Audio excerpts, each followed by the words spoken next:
Olá, pessoal, e hoje estamos com mais um episódio do Elas em Tech com duas convidadas super especiais, a Tânia e a Júlia. Nós vamos conversar hoje de um assunto super relevante e estratégico para as empresas.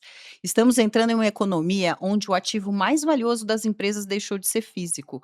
O valor agora está em dados, IA, propriedade intelectual, reputação digital e capacidade de governança.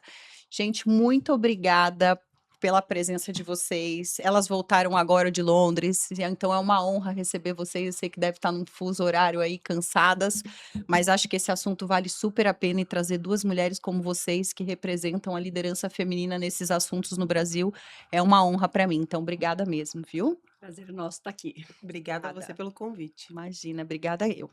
Bom, vamos começar aqui. Vou apresentar a Tânia Lieberman. Vou até ler, porque esse currículo aqui vale demais. Então, ela assessora clientes de diversas indústrias em questões de propriedade intelectual, tecnologia e proteção de dados. Qualificada no Brasil e em Nova York, coordena negócios multijurisdicionais, eu sabia que eu ia errar essa palavra, para advogados e clientes de diferentes países, em especial nos Estados Unidos. Possui experiência em negociações contratuais, elaboração de programas de governança em privacidade e inteligência artificial, gerenciamento de incidentes relacionado a dados pessoais e gestão de ativos de propriedade intelectual. Atuou por muitos anos em fusão e aquisição, direito societário e contratual com facilidade de transitar por todas essas áreas. Uau! Me conta um pouquinho da sua trajetória, depois eu entro para apresentar a Júlia, mas me conta um pouco de como foi a sua trajetória, o que que te trouxe até aqui, qual foi essa jornada construída por você? Vamos lá. Eu sempre fui muito inquieta, né, e eu sempre gostei de fazer várias coisas ao mesmo tempo. Fiquei muito na dúvida se eu ia para o direito ou não, fiz 2 faculdades, fiz letras e direito ao mesmo tempo, e comecei a estagiar. Meu primeiro estágio foi em direito tributário e foi uma decepção, assim, eu falei: "Não é isso que eu quero, não quero esse direito tradicional, tributário, trabalhista, criminal", né, eu acho que é lindo, essa carreira é linda, mas eu percebi que não era esse o meu lugar. E acabei tendo a sorte de poder ir para Nova York logo após formada, fui fazer meu mestrado lá. Depois comecei a trabalhar em um escritório brasileiro que tinha uma filial em Nova York. E era a época dos grandes investimentos no Brasil, Plano Real, o Brasil estava crescendo de novo, e aí eu comecei a trabalhar com americanos que queriam vir para o Brasil, investimentos americanos no Brasil. E na área, especialmente na área societária e de M&A, das grandes fusões e aquisições. E aí eu comecei a trabalhar mas nas mais diversas tecnologias e também não tecnologias. Então, eu, né, fazia a aquisição de uma cervejaria, fazia aquisição de uma empresa química, mas também, de empresas da área de tecnologia. E sempre fazendo esse link global, Sempre Estados em lin Unidos, Brasil. muito sempre Estados Unidos e Brasil, obviamente também, empresas europeias, mas mais, com os Estados Unidos, que eu estava lá. Aí tive a oportunidade de também fazer um estágio no escritório americano e voltei para o Brasil para trabalhar em um dos grandes escritórios, brasileiros na época, na área de M&A, né, que é a área de fusões e aquisições, e era a época das privatizações, das grandes privatizações. Eu lembro que o sócio do escritório naquela época falou assim: "Olha, Tânia, você vai ser a nossa pessoa que vai focar em aquisições na área de telecom. Então estuda tudo que você puder sobre o mercado de telecom". E foi aí que eu comecei a entrar na parte mais técnica, né, então eu precisei aprender sobre um mercado regulado, participei da privatização da SRT, da privatização da Telesp na época, né, e aí não gostava muito, para falar a verdade, de telecom, né, eu acho que é uma tecnologia dura, assim, que não era muito a minha cara, mas isso me levou também depois para trabalhar muito com a indústria de mídia, que eu me apaixonei. Então aí eu entrei, né, comecei a trabalhar muito com televisão, comecei a trabalhar com cinemas, com produtoras, e aí eu fui, cada vez mais entrando nas questões operacionais, né, de um contrato de mídia, um contrato de software, e comecei a perceber que o que eu gostava mesmo era a área de tecnologia. E quando eu vi, eu tinha mudado aí da área de M&A para a área do direito digital. Eu acho que também foi quando começou a surgir a matéria mais especializada de direito digital, porque quando eu comecei a trabalhar, era um grande direito empresarial e você não tinha muito essa especialização.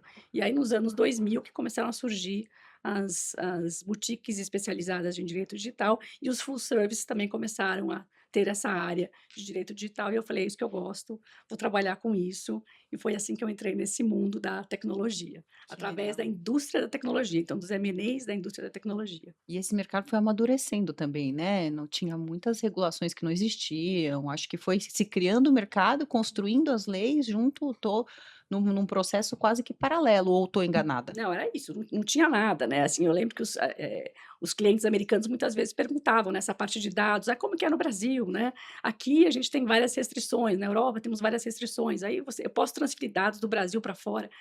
E a gente falava: "Não tem nada sobre isso aqui, né, a gente tem a Constituição, a gente tem uma ou outra lei esparsa, mas não tem, então a gente ia muito no bom senso, na conversa com os reguladores, mas não tinha legislação sobre o tema. Isso começou realmente, a partir acho que dos anos 2000 aqui. A ser construído, e É, você fez a parte de gente tudo ajudou a isso. construir, eu Fez ajudei não, a faz desenvolver ainda, isso. né. Essa Muito parte de obrigada advocacy é muito mesmo. legal, é. Que legal, seja muito bem-vinda, viu. Eu estou Obrigada. ansiosa por essa conversa, aprender um pouquinho mais de um assunto que eu não sou tão profunda assim. Júlia, você agora, Júlia Passos, assessora empresas nacionais e internacionais em operações estratégicas de propriedade intelectual, inovação, tecnologia e privacidade. É referência em estratégia de proteção e monetização de ativos intangíveis, com foco em marcas, patentes, direitos autorais e segredos de negócio. Atua na negociação de contratos estratégicos, auditorias M&As envolvendo ativos de propriedade intelectual em contextos de alta complexidade e inovação. Tem destaque em tecnologias emergentes, como AI, blockchain e Web3, além de sólida atuação no ecossistema da Creator Economy, assessorando marcas, influenciadores e plataformas digital. Reconhecida como uma das principais lideranças femininas em blockchain do Brasil. Uau! Estou com duas feras nos assuntos aqui. Hoje a gente vai aprender muito. Muito obrigada pela tua presença. E eu também quero saber um pouco da sua trajetória. Como é que você chegou aqui? Estamos num assunto, no hype do assunto, todo mundo falando sobre isso. Como foi a construção da tua carreira para chegar até aqui? Bom, primeiro, obrigada a você pelo convite. A gente está super feliz de estar aqui para falar sobre esse assunto que a gente ama tanto. Eu sou uma advogada não tão tradicional assim, porque eu comecei e fiquei numa área do direito que não é tão tradicional, que é a propriedade intelectual, que é a área que olha para as marcas, para as patentes, para o direito de autor, e que é uma área que não é tão tradicional, que você não aprende na faculdade. Eu caí nela meio de paraquedas, mas tem uma história engraçada. Eu fazia parte de um grupo, de estagiários, e aí eu recebi uma proposta para fazer uma prova para um estágio surpresa, era super confidencial, não podia saber de onde era. E aí quando eu fui ver, eu passei na prova, eu fiz uma redação, era para o Instituto Nacional da Propriedade Industrial, que é o INPI, que é o órgão que regula as marcas, as patentes. Sim. Só que a grande história engraçada disso é que o meu pai, ele era diretor de patentes do INPI. E aí, quando eu fui parar lá, sem qualquer Saber. relação com meu pai, sem saber, foi algo que realmente não foi planejado. E aí eu falo que a PI me escolheu, não fui eu que escolhi a PI. E aí eu comecei minha carreira lá, fui como estagiária ainda para um grande escritório que, por coincidência, é o grande escritório que a Tânia, um dos grandes da época que a Tânia trabalhou, mas a gente não trabalhou juntas à época, e eu fiz minha carreira lá como advogada de propriedade intelectual, olhando para marcas, para patentes, participando de M&A, M&As em que as marcas eram os ativos mais importantes ou que a tecnologia era o ativo mais importante, e foi aí que eu comecei a ver o mundo da tecnologia mesmo, mas até então eu era uma advogada de propriedade intelectual. Em 2016 eu fui numa palestra na OAB, e uma pessoa, uma mulher, por um acaso, falou Olha. uma palavra que eu nunca tinha ouvido, blockchain. Eu falei: "Nossa, o que que é isso?". E eu fui estudar. E aí eu comecei a estudar, fiquei encantada e eu falei: "Gente, isso vai revolucionar o direito e especialmente a API". Eu acho que tem um caminho muito interessante para várias formas de monetização, de timestamp, né, de autenticidade, de garantir que aquele direito de fato é seu. Então eu comecei a estudar e aí eu fui para o ITS, que é o Instituto de Tecnologia e Sociedade do Brasil, como uma das 30 pesquisadoras em blockchain no Brasil, para criar a governança de blockchain no Brasil. E aí eu já estava, nesse momento, eu já estava totalmente embrenhada em tecnologia e comecei a estudar, e aí comecei a estudar inteligência artificial antes dela virar esse hype que hoje a gente está vivendo. E o Web3, que é essa intersecção, né, quando a gente sai da internet, em que a gente só recebe conteúdo e a gente passa a produzir conteúdo, a gente passa a ser um ator na cadeia também, que é o que a gente vive hoje. E por isso que eu trabalho muito com tecnologia, com influenciadores, com essa intersecção entre as marcas, a propriedade intelectual e a tecnologia em si. Foi assim que eu caí no mundo de tech. E eu acho que a gente aqui também tem uma história interessante, porque a gente passou pelo mesmo escritório, mas não trabalhou juntas. E depois, num evento, há 11 anos atrás, em San Diego, a gente se conheceu e jantamos juntas. Eu no meu antigo escritório, ela no antigo escritório dela. Jantamos e cada uma foi para sua vida. E há 3 anos atrás, eu fui fazer uma conversa com a Tânia para ser sócia dela. E ano Olha. passado, a gente foi para San Diego para a mesma conferência como sócias e jantamos no mesmo restaurante que a gente já tinha jantado há 11 anos atrás. Então, tinha que ser, né? O caminho de vocês estava Estava traçado, já. traçado. Só demorou um pouquinho para É. linkar as 10 duas anos, vias. 10 anos. 10 Mas anos. talvez foi exatamente o que precisava pra Ainda. É o gente. tempo de maturação. É, Exatamente. exato. E o mercado também vai amadurecendo, vocês foram amadurecendo junto, né? Isso é Sim, muito sim, legal. E criando esses movimentos também. sim. Gente, que honra, um assunto muito curioso e eu acho que todas as empresas estão falando muito sobre inteligência artificial, falando muito sobre dados, falando muito sobre como governança, como ética, como é que a gente engloba tudo isso, mas eu não conheço ainda nenhuma empresa que está 100% madura em relação a todos esses assuntos. Eu queria entender um pouquinho eh, antes de entrar nas perguntas que a gente se programou aqui, se vocês têm algum case para compartilhar com a gente de alguma empresa que já não precisa citar o nome da empresa, obviamente, mas que já está numa rampagem mais madura em relação à governança, em relação à estrutura, em relação a essa maturidade mesmo dentro das empresas e como que elas são coordenadas para que você tenha uma inteligência artificial ética. Eu não sei qual das duas que poderia Posso responder Pode mais. puxar e eu começar, complemento. Legal. A gente teve um caso bastante interessante, o ano passado. Nós 2, na verdade, viajamos, fomos fazer um off-site de uma das grandes empresas de tech em Los Angeles, para discutir o programa de governança deles. Tá. E aí, foi interessante porque colocaram advogados de vários escritórios na mesma sala, junto com, né, com o próprio cliente, para discutir a legislação e a maturidade da legislação de IA em cada um desses países. Então, a gente tinha advogados da Europa, que já está super avançada, porque tem o EU Act lá, né? Tínhamos advogados da Coreia do Sul, porque a Coreia é um dos primeiros países também que já tem uma lei de IA. A lei de IA da Coreia entrou em vigor agora no começo de janeiro. Então, tinha advogados da Coreia do Sul, advogados do Vietnã, que também, né, por incrível que pareça, já tem uma lei mais avançada do que a nossa. E estávamos nós lá também representando o Brasil, porque o Brasil é um país, apesar de não termos ainda uma lei em vigor, é um país com um mercado consumidor enorme, então o cliente se interessava pela matéria. E o que a gente percebeu, né? Apesar da gente estar muito por dentro das discussões de IA, obviamente os outros advogados dos outros países estão muito mais à frente, porque eles já estão trabalhando com isso na prática, né?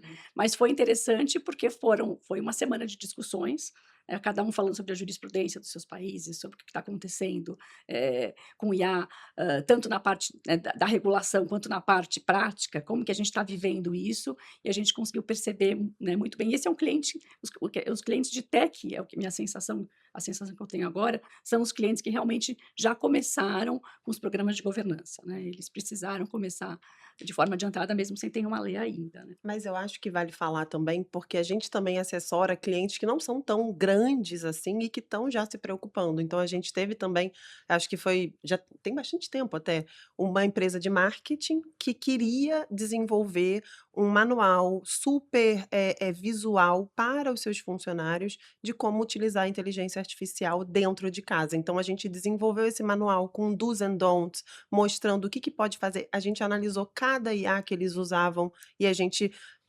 elencou os pontos de atenção, o que você pode fazer aqui, o que você não pode fazer aqui. E se você desenvolver uma imagem ou uma campanha para um cliente seu, vai ser um produto seu de fato ou não? Ou a titularidade é de um terceiro? Será que seu concorrente pode usar aquilo que você criou para um cliente? Como que fica a titularidade da propriedade intelectual? Então a gente fez esse trabalho também para um cliente que não é uma big tech, que é uma empresa de marketing que também já estava se preocupando com Preocupada. isso.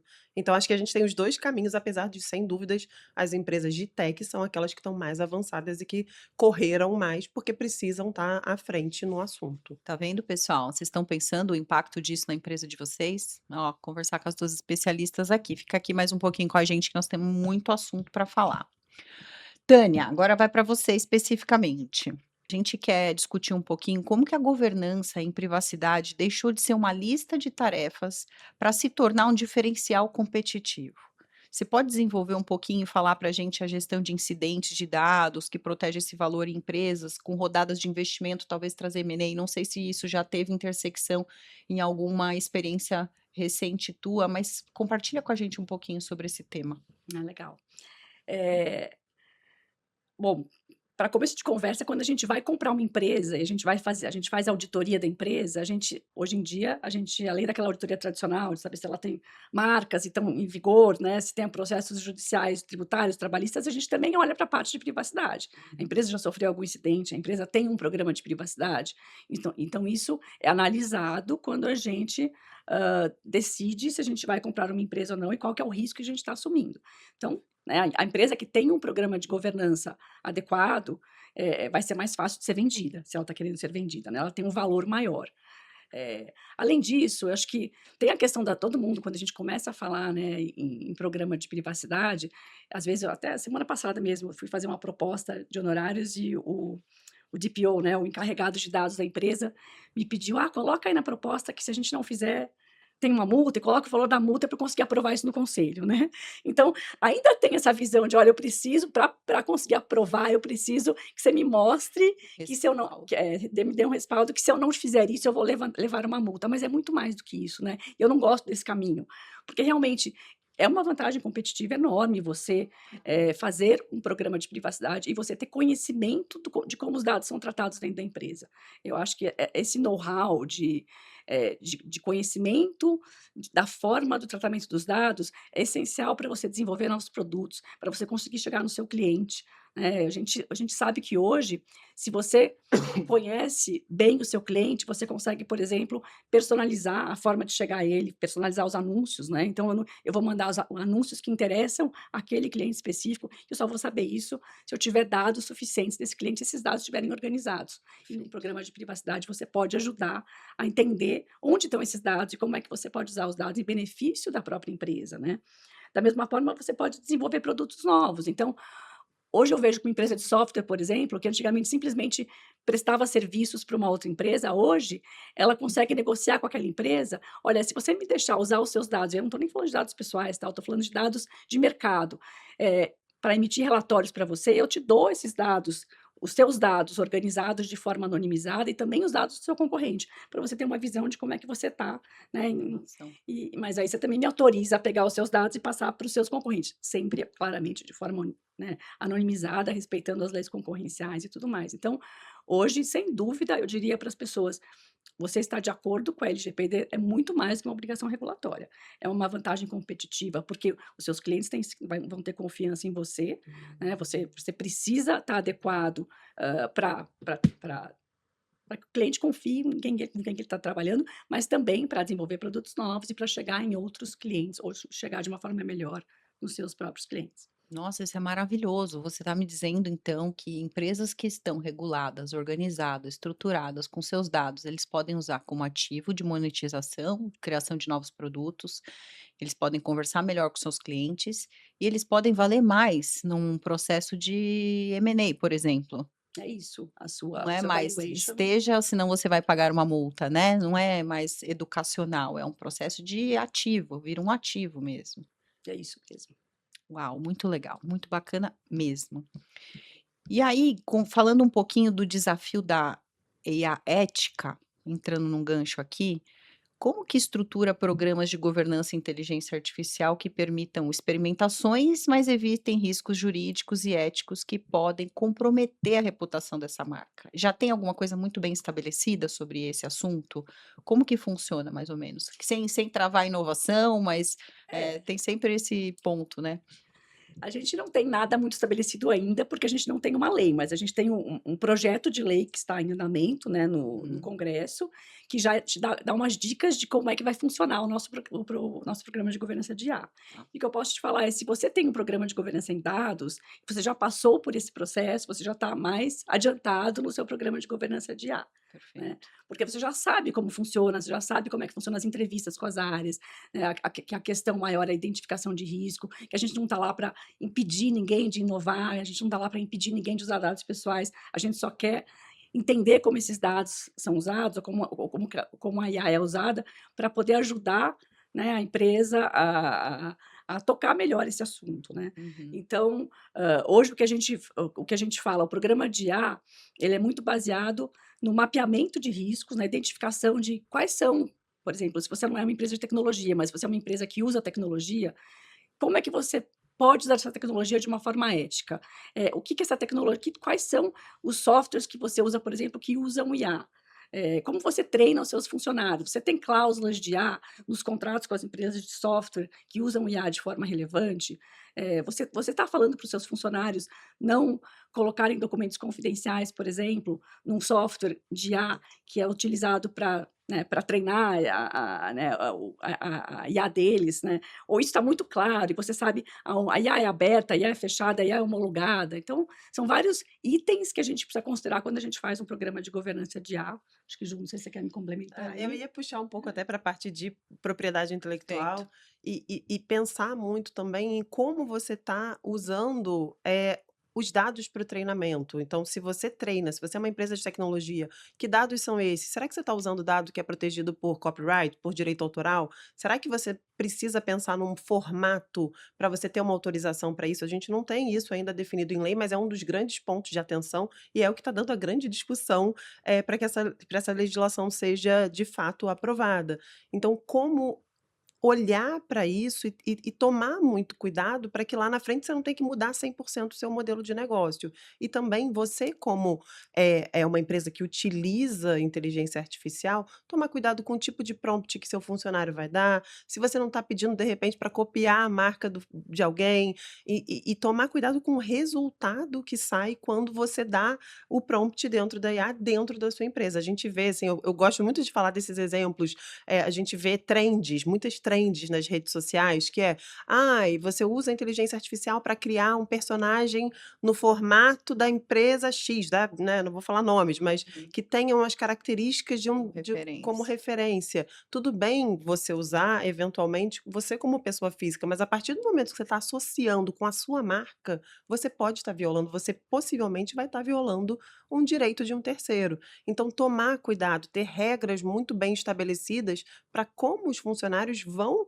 usar a inteligência artificial em seu favor. E aí foi o que a Tânia falou, a gente também tem cuidado com colocar informação confidencial numa IA que não é homologada, que não foi analisada, que a gente, né, que o TI, que o jurídico não analisou o contrato e não sabe se de fato é uma IA que tem uma proteção e que não vai usar aquele dado para treinamento externo para terceiros, que aquele dado não vai vazar, que aquela informação confidencial não vai vazar, modelo de negócio, né, então acho que vai muito além, só de quem produz tecnologia, quem usa também tem que usar de uma forma muito bem estruturada e governada, senão você pode estar usando uma ferramenta que ela é para te ajudar, mas que no fim pode estar te expondo a grandes riscos. Eu acho que esse é o Uau! o caminho. Nós vamos ter que passar por um letramento de novo, eu acho, né. Vocês já estão pensando em Sim. treinamentos, workshops, palestras, dentro das próprias empresas, acho que isso vai ser fundamental para colocar essa conscientização na cabeça de todos os funcionários, o impacto que isso tem e a elevação do risco para as empresas que elas trabalham, né. Acho que é um assunto que vai ser extremamente necessário. Isso é uma coisa que a gente tem feito, acho que talvez seja o primeiro passo, né, porque como a gente não tem uma lei em Uhum. vigor ainda, o que o pessoal pede para a gente é: "Você pode pelo menos treinar, começar a Ilustrar. treinar nossos funcionários em boas práticas", então a gente faz vários treinamentos de boas práticas, para que os funcionários de uma empresa, né, a gente tem aquele, por exemplo, eu sempre falo aquele é o Meet AI, né, que de repente está numa reunião num Teams ou no Zoom, qualquer plataforma, e Uhum. entra lá, Meet AI entrou aqui na reunião, e você fala: "Bom, e agora? Quem que é? Que é isso, né? Que é Quem isso? autorizou?" E nunca é ninguém que está na sala: "Não, não É, autorizamos", né. Tô Então falando não isso: não "Não, ninguém não autorizou", aceita. então não aceite, né. aceita, exato. Coisas básicas como, né, a gente tem ferramentas muito legais, mas que gravam a reunião e que depois, se você não estava no começo da reunião, ele te indica onde falaram de você na reunião. Eu acho isso um perigo, né. Imagina, você falou de alguém na reunião, falou mal, por exemplo, de repente não falou nem mal, mas falou alguma coisa confidencial e aquela pessoa consegue, Ter acesso acesso. àquela informação em seguida. Então, conheça bem as ferramentas, conheça elas são úteis, essa ferramenta é ótima, Sim, mas saiba do risco da ferramenta, que é um né, esse risco existe. é um risco de exposição E aí, também, até né. pegando esse gancho da Tânia do saiba o risco, é isso, se você sabe o risco e você opta por seguir com o risco, não tem problema nenhum. Agora, se Uhum. você sequer sabe o risco que você está correndo ao usar uma ferramenta, ao implementar alguma coisa, aí a gente tem um problema. Assumir o risco não é um problema, o problema é você seguir sem saber o Sem risco. saber o impacto que isso pode trazer. Exatamente. Nossa, vamos falar de um assunto, eu fiquei até preocupada aqui. Mas é bom, é importante. Acho que todas as empresas hoje estão adotando. A gente vende produto para construção de inteligência artificial. Então, todo o dado centralizado, com segurança da informação, sem dividir, você faz dentro do seu próprio ambiente. Então, acho que as empresas estão num processo também de aculturamento, né? E esse assunto aqui é super relevante. Quem não está pensando nisso precisa começar a pensar, porque de fato exponencia um risco aí gigantesco para as estratégias de companhias de pequeno, médio e grande porte. Mas vamos falar de monetização de ativos. Um assunto que eu acho que também todo mundo está querendo conversar sobre isso, né. Me conta um pouquinho, Júlia, a nova propriedade intelectual aqui, como proteger o que é criado por uma inteligência artificial? Olha, esse tema é super espinhoso, e aí, assim, eu vou ser super direta. Claro. Hoje em dia, a gente não tem uma definição muito clara, Uhum. porque, o que que a lei fala, né, o que que é uma propriedade um direito autoral? Ela tem que ter uma criação humana. E aí a grande discussão é, quando você dá um prompt numa inteligência artificial, existe uma criação humana ou é simplesmente a máquina usando os dados que ela tem e jogando uma resposta? Então a gente tem hoje 2 correntes, uma que acha que tudo que você faz na inteligência artificial, o resultado ele nasce em domínio público, ou seja, não tem proteção. Na Tá. minha opinião, esse é um caminho difícil, porque a gente cada vez mais vai usar IA, vai estar Uhum. dentro da nossa rotina, e como que a gente não vai poder monetizar e proteger os nossos ativos? Isso é um caminho muito estrito, né, que é muito pensado no que a gente tem na lei hoje em dia, e que olha só para a letra da lei, não pensa fora da caixa. Tem uma outra corrente que fala que vai depender do quanto a pessoa, do ser humano, está dando o prompt, e que aquele prompt, de fato, ele tem uma criatividade, e que você está, de fato, encaminhando a inteligência artificial para te dar uma resposta que é aquela que você quer. Então, até assim, eu fiz um trabalho super interessante para uma agência também de marketing, que eles iam usar IA, queriam usar IA, e aí eles foram nos mostrando como que é feito o processo de criação de um personagem, por exemplo, de uma pessoa numa IA. E não é simplesmente você dar o prompt e a IA cuspir aquele personagem, tem todo um processo de criação, de fato. O humano, ele vai interagindo, vai pedindo para que seja feito isso, aquilo, muda o ambiente, muda a cor. Então, tem uma corrente que fala que quanto mais você interage, quanto mais você dá comandos que vão influenciar no seu resultado, aí você passa a ser o titular daquela criação. Mas hoje em dia a gente não tem resposta. A resposta é: pode ser que você não tenha autoria, mas eu acredito que a gente vai se encaminhar para um modelo em que, se você de fato tem ali você prompta, né, você faz a engenharia de prompt de uma forma que influencie no resultado, você vai passar a ser o autor. E aí a gente tem uma outra discussão também, todo mundo vai usar IA, eu não vou ficar falando: "Oi, eu usei IA para fazer esse texto", já vai estar né, dentro do implícito, dentro da nossa vida. Então acho que o que vai diferenciar muito também é a criatividade. A gente está tendo já uma discussão que o próprio NPI puxa, que é: "E as marcas?". A gente tem um monte de IA que cria a marca. Qual vai ser a distintividade delas? Será que elas vão ser muito parecidas, muito próximas? E como que a gente vai avaliar se uma é registrável e a outra não, se a letra de todas é o estilo é muito parecido. Então é isso, quanto mais você vai usar a ferramenta para te ajudar, mas quanto mais criativo e você tiver distante, se distanciar do que todo mundo está fazendo, mais originalidade e mais possibilidade de proteção você vai ter. Nossa, e como que fiscaliza isso? Não sei te Não responder. sei, a gente tem um monte de Um monte perguntas de ainda sem pergunta. respostas, É, né. uma coisa tem uma autora, esqueci o nome dela agora, mas uma autora americana, e ela fala que no futuro tudo vai ser conteúdo sintético, tudo vai ser gerado por IA, né. Uhum. E você vai precisar ter, eu imagino que seja como um reconhecimento de firma, né, uma marca d'água, alguma coisa que, né, quando o conteúdo não for sintético, você quiser falar: "Ó, essa sou eu mesmo, é a Tânia É o falando nesse contrário. podcast, não é uma IA", né. Que vai ter um conteúdo, eu vou colocar um selinho lá e vou falar: "Olha, essa sou eu de verdade, né, Tipo, sou eu original, né. não é a minha IA". Não é um Então eu avatar. acho que a gente vai ter que, em algum momento, algum selo, alguma marca d'água que vai separar o que é IA do que não é IA, porque eu imagino que daqui a 2, 3 anos, quase todo conteúdo que a gente vê circulando na rede social vai ser IA, né. É, e a gente já vê, assim, por exemplo, quem trabalha bastante com internet, com rede social, mídia social, as próprias mídias estão criando, você põe um rótulo de quando ele é criado com IA, mas é o contrário, quando É ele é verdade. criado com IA, aí você põe um rótulo. Tá falando que vai ter que ser o Mas contrário. e talvez sejam as 2 Uma forma de coisas, né, proteção, uma né. forma de proteção, mas ao mesmo tempo, assim, é dar autonomia, a pessoa decide se ela vai rotular ou não. Então também a gente vai ter que ter uma conscientização da importância dessa rotulagem, senão fica muito difícil. Ou as plataformas vão ter que desenvolver uma tecnologia que identifique automaticamente que aquilo foi criado por inteligência artificial e ela própria já faça essa rotulagem. População. É. É, acho que nós vamos passar por um processo de mudança comportamental de consumo, do que é, o que não é, como que a gente vai evoluir, porque tem um impacto cultural também nisso, né. A gente vai falar disso um pouquinho mais E pra frente. credibilidade, né, também, Exato. você vai ter que gerar credibilidade para que as pessoas confiem naquilo que você está veiculando, né. Independentemente se ela foi feita por uma inteligência artificial ou não. Exatamente, exatamente. Blockchain e transparência.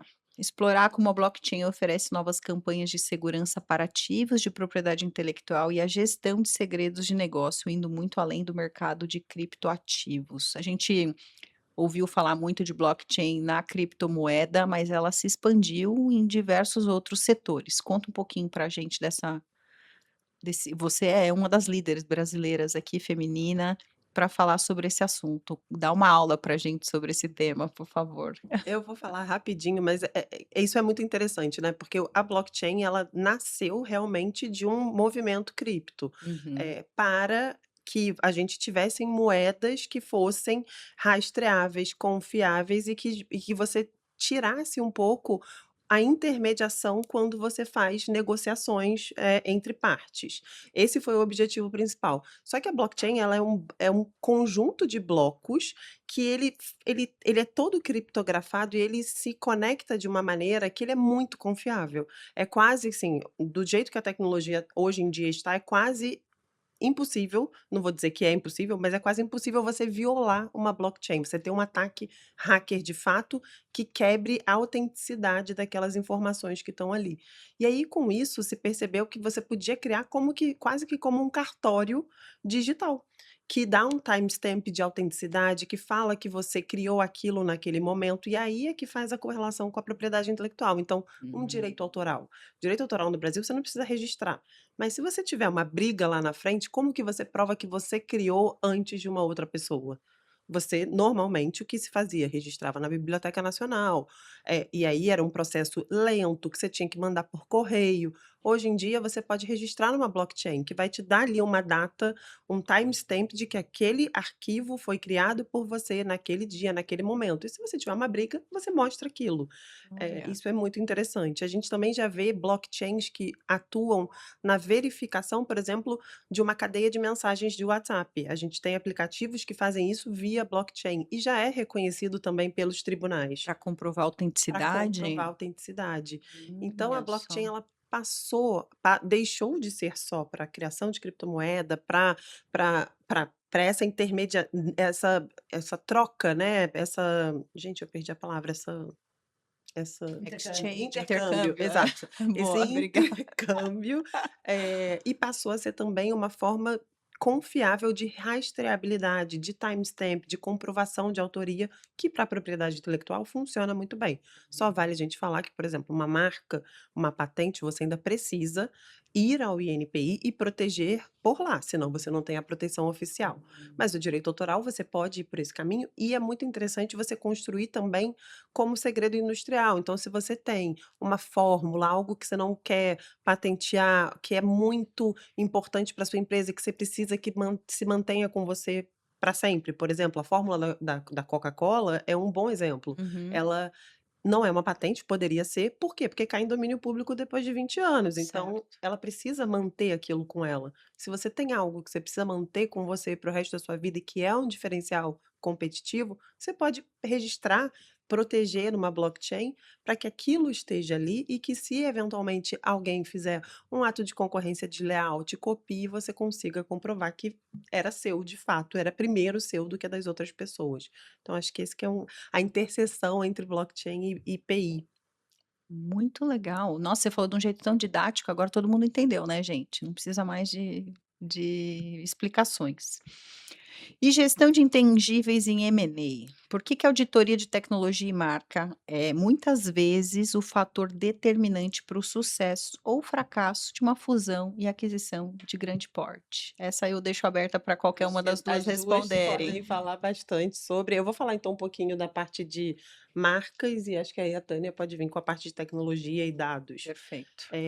Assim, hoje em dia, se você parar para pensar, o grande ativo das empresas são propriedades intelectuais ou dados, né. Uhum. Ou a gente tem empresas que são fortíssimas e que têm dados muito estruturados e que são o core do negócio, ou a gente tem empresas que a marca é o ativo mais valioso e que é o que gera de fato a receita para aquela empresa. Então, quando a gente está num M&A de empresas que são focadas em marcas, que são focadas em tecnologias, em dados, se a gente não tem uma estruturação muito bem feita daquela empresa, isso pode melar um M&A. Então, um bom exemplo, a gente tem uma empresa que a marca é o principal ativo, essa marca é muito famosa, mas ela não está registrada no NPI, ou está registrada, mas alguém entrou com uma ação judicial e ela perdeu a marca judicialmente. Isso pode não só melar a operação, como pode diminuir O o valor. valor. E eu já vi isso acontecer muitas vezes. Então, assim, a marca, ela está sendo usada, mas ela não está registrada, ela teve problemas no Brasil, é uma franquia que está no exterior também, por exemplo, não tem marca no exterior, e aí o preço que era X vira X menos 10%, X menos 30%. E isso impacta muito no valor do seu negócio. Então é muito importante você olhar para isso quando você está construindo a reputação, construindo a sua marca, olhar para a proteção, proteger não só a marca, mas também a sua tecnologia, se for o caso, porque isso vai impactar no valuation da sua empresa se você for fazer um M&A. Marca não é só do marketing, né? A responsabilidade é Exatamente. do marketing, ela é um ativo de negócio hoje e todo mundo precisa estar olhando para isso. Exatamente. Muito bom. Vou falar um pouquinho só sobre a parte da tecnologia, não registrável aí, né, que eu acho que aí a gente tem que se preocupar um pouco, com o pós-M&A. Então, muitas vezes a gente compra uma empresa porque ela tem softwares maravilhosos, por exemplo, softwares que, a gente recebe o código-fonte daquele software quando a gente compra a empresa, mas a gente não percebe que para, por exemplo, a gente conseguir manter aquele software atualizado sempre, eu preciso que a pessoa que eventualmente, criou aquele código-fonte ou que trabalhou naquele assunto, ou a equipe que trabalhou naquele assunto continue na empresa. Se todo mundo vai embora, eu vou estar com um código-fonte que talvez eu não saiba como atualizar lá na frente, né. Então você fazer também essa auditoria de pessoas, você entender que você está comprando não apenas aquele ativo intangível, mas também quem trabalhou por trás daquele ativo, a inteligência, né, daquelas pessoas que estão naquela equipe é muito importante, porque senão você pode comprar alguma coisa que vale uma nota agora, mas daqui a 6 meses a quem te vendeu abre uma outra empresa, contrata aquelas pessoas e vai desenvolver um software muito parecido com aquilo. Então, toda a parte de não competição, de retenção dos seus talentos chaves, tem que ser muito, né, visto com muito cuidado dentro de um M&A de tecnologia, porque às vezes vale mais do que o que você está comprando naquele momento. Olha o que você está falando, a gente está falando de dados, inteligência artificial, blockchain, Web3 e a gente caiu de novo no valor das pessoas, né? Eu entrevistei diversas mulheres em tecnologia e esse assunto sempre vem em pauta, independentemente do que a gente estava conversando, qual era o tema. E isso hoje é uma das coisas mais importantes, ao mesmo tempo mais complexas, e quando se faz um M&A, você precisa amarrar isso de alguma forma para garantir a longevidade daquele teu investimento que você está fazendo até você conseguir depois, ou dar continuidade ou fazer qualquer tipo de mudança, né. Como que vocês enxergam as pessoas ao longo dessas empresas todas que estão se falando muito da movimentação, inteligência artificial vai substituir os empregos, vai ter um impacto, as mudanças de automações, eh, como é que vocês estão olhando para esses empresários, essas pessoas, e falando sobre essas pautas? Existe essa pauta, esse risco, essa cobertura, essa preocupação com as pessoas no lugar da tecnologia? O que que vocês estão vendo por aí globalmente, né, já que vocês olham para um eixo maior do que apenas o Brasil. Olha, existe, sem dúvida que esse eu acho que é das grandes pautas quando a gente fala de IA, eu acho que Uhum. o mercado de trabalho vai mudar, não tem jeito, tá. A gente já vê um número de vagas mais reduzido. Eu falo, eu tenho 3 filhos que estão fazendo faculdade, e a minha preocupação muito grande, porque eu né, a gente quando eu me formei, você se formava uma boa faculdade, você tinha um mestrado fora, você tinha um emprego garantido, Garantido. né. Hoje em dia não é assim, você pode ter todas as qualificações do mundo, e o número de empregos é reduzido, né. O estagiário hoje, a gente tem um número menor de vagas para estagiário, porque grande parte do trabalho do estagiário é feito pela IA. Só que aí tem um Exato. problema, como que a gente vai treinar essas pessoas para depois se tornarem sócios de grandes escritórios ou de grandes empresas, né. Se a gente não tem uma base adequada de estagiários, a gente não vai conseguir treinar. A IA não, né, não treina, né, não então, eu acho que hoje a gente precisa tem um número menor de pessoas, né, no mercado de trabalho, mas essas pessoas têm que ter muito qualificadas. A gente vai ter que achar um jeito de treinar, a nossa força de trabalho de alguma outra forma, né, que eu também não sei qual que é ainda, eh, mas eu acho que a gente que os empregados, né, e os advogados, de uma forma geral, eles vão precisar achar alguma outra coisa que não só a qualificação técnica. A gente tem conexões, a gente tem, conhecimento de negócio, visão prática. Então, a pessoa que se forma na faculdade, ela vai ter que ter uma visão muito mais empreendedora do que eu tive na hora quando eu me formei há vários anos atrás. E aí, se eu puder puxar especificamente, eu acho que para os advogados, né, eh, o que a Tânia falou é muito relevante, porque no fim é mais do que você ser bom tecnicamente, porque hoje é o mínimo que se espera, que você Uhum. saiba, que você seja técnico e que você consiga entregar. Então é você construir esses outros skills que vão entender o cliente, forma de comunicação. Hoje em dia, o que a gente está fazendo aqui é determinante, para o nosso mercado. A gente precisa saber falar, se portar em público, dar palestra, dar aula, presença em mídias sociais, então acaba sendo um conjunto de skills que aí, isso sim, a IA não vai substituir. Você não vai ter uma IA, falando num podcast, você não vai ter uma IA, criando um conteúdo ou compartilhando o conhecimento em público. Então, eu acho que talvez por aí você consiga, ter um movimento em que a IA ela não extirpe tanto, empregos assim, mas sem dúvidas a gente tem que tomar cuidado, Uhum. porque o que a gente vê é um pouco a inversão da pirâmide de trabalho, né, tem mais profissional sênior, porque ainda você precisa de estratégia, você precisa de profissionais que de fato, atuem ali com dinâmica e estratégia nos casos, e aí as vagas para pessoas mais jovens, elas vão diminuindo, porque você pode ir substituindo por uma IA, por uma automação, por alguma coisa que facilite a vida de quem já está um pouco mais acima da carreira. E aí a gente fica com um problema de como que a gente Formação, exatamente, base, formação, né. base, e como que a gente vai ter sucessão, né. E aí não só nos escritórios, mas em todas as empresas. Como que você vai ter sucessão? Como que você vai ter os próximos profissionais que serão os profissionais seniors? Nossa, eu não tinha parado para pensar nesse ponto de vista, porque a gente fala muito: "Ah, a IA vai substituir processos automatizados, repetitivos, de operação", mas as pessoas precisam começar de algum lugar, né, elas não chegam diretoras já. Como é Exato. que ela vai fazer esse processo de aprendizado para poder substituir e suceder quem está no comando hoje? Uau! Acho que isso dá outro podcast, né? A gente pode gravar um outro podcast. Mas falando direito, tá? Eu estava falando com um É. médico, ele falou assim: hoje em dia, as cirurgias robóticas os procedimentos mais simples são todos feitos por cirurgia robótica. É Então, verdade. o médico que começava fazendo um procedimento simples quando ele é, né, recém-formado, hoje não faz, porque quem faz é o robô. Então, como é que você treina aquele médico para fazer um procedimento mais complexo se ele não passou pelo procedimento simples, né? Então, é óbvio, vai ter simulação, mas a simulação não é o real, Não é o né? real, Então, é. isso é Falo complexo. que estrada rodada, conhecimento, repertório, isso você só consegue vivendo, Na na prática. prática. Nossa, uau!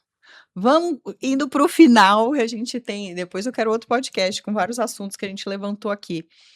Mas obviamente não poderíamos deixar de falar sobre a visão feminina e o impacto 2026, o que que vocês estão vendo com isso, né? A gente quer concluir aqui esse encontro de assuntos muito importantes para todas as empresas de qualquer segmento, não só de tecnologia, mas todas as empresas que estão comprando, tecnologias para poder melhorar sua produtividade, sua eficiência operacional. O que que vocês, no papel de mulheres, lideranças nesse setor, podem deixar aqui de recado para outras mulheres ou para outras empresas, para pessoas que estão olhando para esse tema?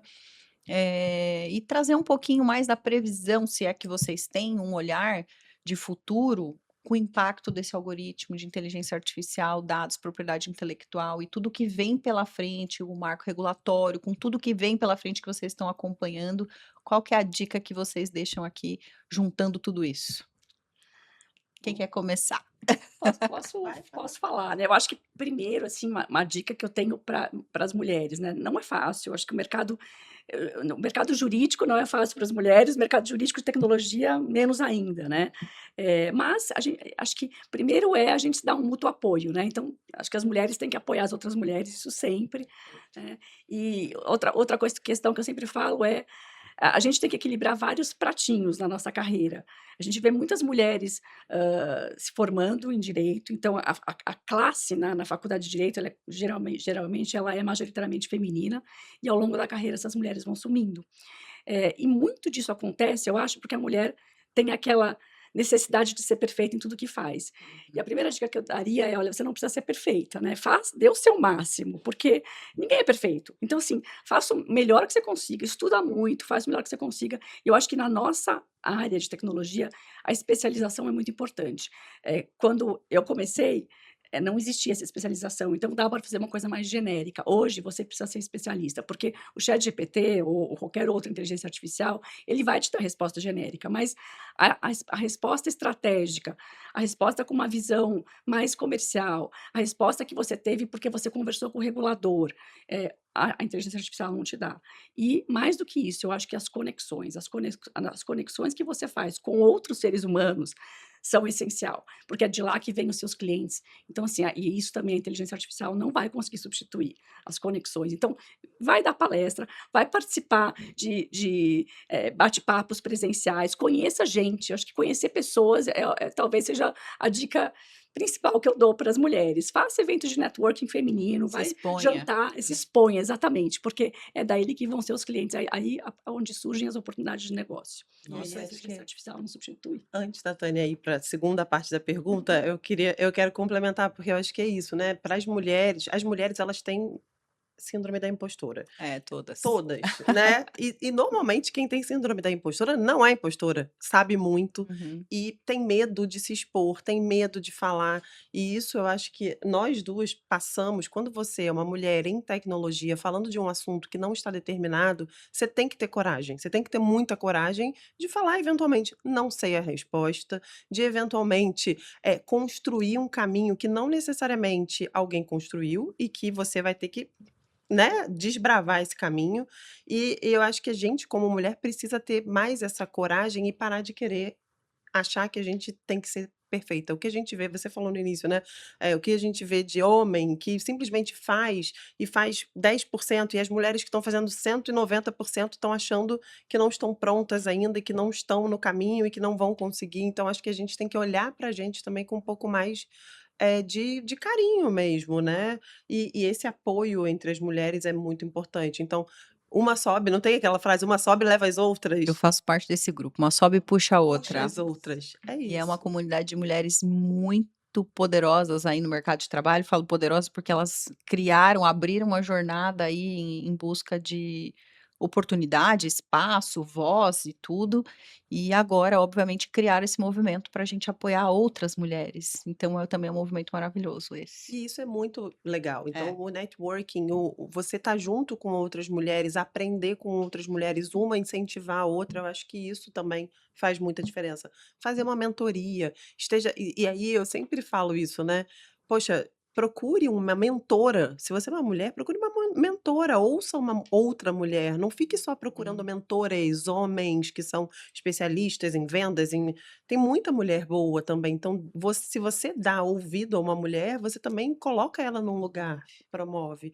Eu acho que a gente tem esse papel também de se apoiar, de se ouvir e pra gente subir juntas, né. Viu, mulherada que está ouvindo a gente? Vamos se apoiar, se ajudar, abrir espaço, caminho, porque conhecimento nós temos capacidade, isso já não é mais discutível, né? Conhecimento, capacidade intelectual, enfim, influência, tudo isso a gente sabe que a gente já é capaz de fazer. Agora a gente precisa se ajudar e se apoiar dentro das organizações para justamente crescer junto e criar esse espaço maior e bom para todo mundo. Que mais, meninas? Mais alguma informação que deixamos de falar aqui? Que papo bom! A gente está aqui, ó, quase uma hora? Já deu uma hora? E tem assunto que não acaba mais. Deixamos de falar alguma coisa importante que vocês queiram comentar aqui? Acho que a gente pode falar sobre as tendências, né, que É. acabamos falando das Boa, tendências tendências. na área de tecnologia. Eu acho que essa questão da soberania tecnológica é um ponto importante. A gente tem as grandes empresas privadas, né, dominando a Uhum. tecnologia e, vai ser um poder político muito grande né, do país que tiver essas empresas. Então, é importante que os países comecem a incentivar a inovação. O Brasil não costuma, né, ter as grandes empresas de tecnologia no país e eu acho que, o marco legal, ele tenta, né, ajudar nessa inovação e é importante que a gente consiga ter as grandes empresas aqui, ter as mentes pensantes aqui no país, porque a soberania tecnológica vai ser muito importante. Acho que esse é um Nossa, você ponto. puxou um gancho aqui, vou até abrir mais um pedacinho. A gente vê aí a China, né, um país que vem investindo aí em profissionais, estudo, em tecnologia, em várias coisas há 20 anos atrás, para poder estar na potência que ela está hoje. O Brasil, como você falou, não fez esse movimento lá atrás em educação, estrutura, em processo de pesquisa e desenvolvimento com tanta ênfase para ser uma grande potência nesse tipo de assunto. Isso, obviamente, desregula a médio e longo prazo. Como que você vê esse impacto geopolítico, geoorganizacional aí? A gente vê a China, Estados Unidos e Europa, né, como os 3 grandes, eu acho que a China primeiro, Estados Unidos, a Europa muito regulada, então também tem dificuldade de chegar lá, mas a gente tem coisas no Brasil muito legais, a gente tem um mercado de agro e IA, por exemplo, né, Sim, bastante avançado, um mercado de fintechs também bastante avançado, então a gente tem verdade. capacidade, não sei se, né, de acompanhar essas 3 grandes potências aí, mas a gente tem uma capacidade grande aí de desenvolver produtos bastante interessantes, só que a gente precisa de ajuda, acho que daí né, da regulatória, do governo, de incentivos econômicos para quem está desenvolvendo esses produtos. Então, Uhum. acho que, mas não desistir, eu sou otimista, eu acho que a gente É, eu chega sou lá. otimista também, e isso que você falou, agro e fintech é 2 grandes É. pilares muito estratégicos para o Brasil, né, com grande impacto. E vocês entendem que, obviamente, as regulações, elas não vêm para atrapalhar a inovação, muito pelo contrário, né, vêm para ajudar a acelerar, mas de uma forma minimizando riscos potenciais aí dentro das economias. Exato, eu acho que assim, a gente tem que olhar para a legislação como uma forma de regular e auxiliar no crescimento. E aí eu acho que essa também é uma grande discussão quando a gente fala de inteligência artificial, do projeto de lei que está aí, que é como que você regula uma tecnologia que é tão disruptiva sem pausar a inovação, sem parar a inovação, sem travar a inovação, né. E isso realmente, você chegar nesse balanço é difícil. A gente viu a Europa retrocedendo, fez uma legislação super rígida, e aí deu um passo para trás e falou: "Opa, então a gente tem que aprender com o que já aconteceu, trazer para cá e pensar em como fazer". Não adianta você ter todas as travas do mundo e você não ter as grandes empresas de tecnologia aqui no Brasil. E Uhum. porque é isso, pode gerar vários impactos, inclusive no desenvolvimento de tecnologia, mas também em como, por exemplo, a inteligência artificial vai trazer informações sobre o nosso país. Porque se a gente não treina uma IA dentro do nosso país, com a nossa cultura, com as nossas informações, como que a gente quer que ela seja adaptável a nós? É muito, muito complexo. Então, acho que o PL ele está aí para a gente quer que ele seja algo que só pese, né? Que equilibre a inovação e a regulação para que a gente tenha uma governança, uma IA transparente, e que impacte minima da maneira menos invasiva, na sociedade. Eu acho que é por aí. Meninas, que prazer receber vocês. Obrigada pela aula, pelo conteúdo. Acho que aprendi um monte de coisa aqui hoje. E obrigada mesmo. Estou aqui terminando então o podcast com a Júlia, com a Tânia, da Sescom, certo? Obrigada pelo tempo de vocês, que eu sei que é super escasso, e por compartilhar tanto conhecimento aí com a nossa audiência, viu? Obrigada a você. Obrigada. E por mais mulheres na tecnologia, isso que a Mais gente quer. mulheres na tecnologia. Obrigada, gente. Até a próxima.